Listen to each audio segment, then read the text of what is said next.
they don't get back to the table, and if they don't start negotiating seriously on our priorities, we will stay out here for as long as it takes. I want to thank you all, my friends.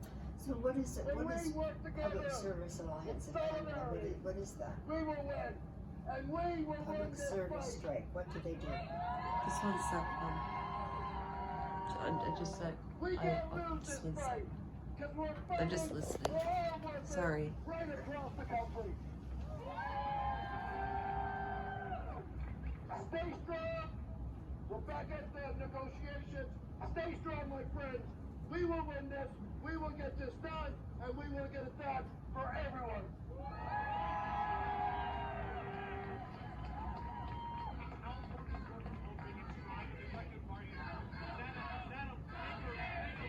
That is a priority issue at the bargaining table, absolutely. Why is it so? Why is it so important? You're on strike now for what? I mean, you know, Mona Forte, the president of the Treasury Board, is on record saying remote work is the way of the future. It is the way, the work of the future. So why don't they come to the table and stick to their statements and say, if remote work is the way of the future, well, why don't you give it to your own employees? What do you answer to Mr. Those who say the patience of Canadians is limited? I would agree 100% with the Prime Minister. The patience of Canadians are running out, and they're thin, because we're sick and tired of corporate greed. We're sick and tired of being gouged.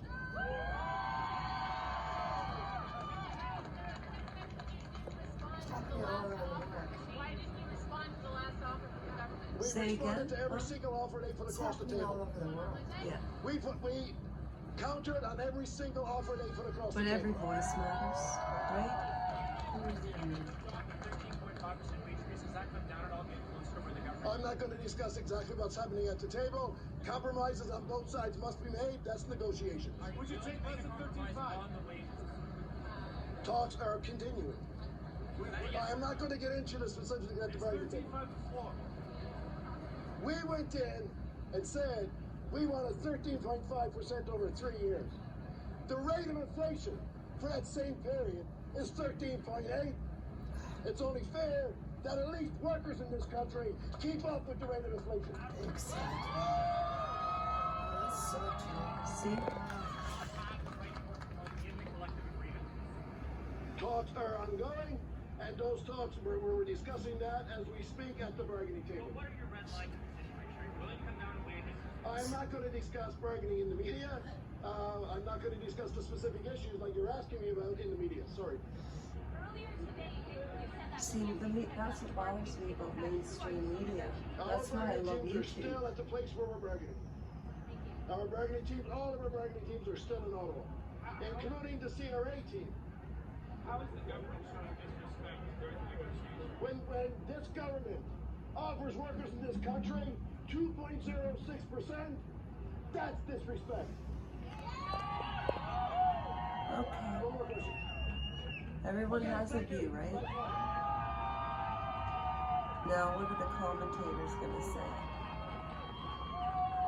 I'm always interested to hear people's opinions. So we were listening there, There you go. to the national president of Here the we Public are. Service Alliance of Canada. We know that 155,000 of its members are striking, although there are tens of thousands who are also at the office because they have been deemed essential. Part of the remarks there that we heard is that essentially in terms of a timeline, we heard from the national president that they are prepared to stick it out as long as they have to until they say they see a fair contract being offered to them by the government. They say that the wage increases that they are looking for are entirely in line with the rate of inflation right now. I know the CBC's Janice McGregor was listening into that from Ottawa. One interesting question too, Janice, you know, this morning when we were listening to the Prime Minister, he had said, we put forward an offer on Monday, we didn't hear anything back, and we heard from the national president there essentially saying, we have responded to every single offer that has come forward. So not sure, did that happen after the Prime Minister's remarks, or was he uninformed at the time that he spoke? We're not sure about that, but we know that in terms of timeline, we've heard there pretty loudly and clearly from the union. Of course, it's a negotiating tactic too, that they're willing to stick it out when it comes to striking, no matter how disruptive, really, in order to get what they declare to be a fair deal. Yeah, look, strikes are also theater, right? So I think we have to take some of this, for that. But it did send me back to look up the transcript of what the Prime Minister said this morning and to double check. He said it in French, but yes, he said that offer went on Monday night and that they didn't respond to it. You heard the President there in response to our question saying we have responded to every offer and encouraging the government to, quote, start negotiating seriously. So, I think we come to understand why they're on the street. Not in a position where things maybe are at a super productive, constructive place, if that's the tone being set. I guess the question from here is, do they get it kind of back to a place where they are narrowing their gaps?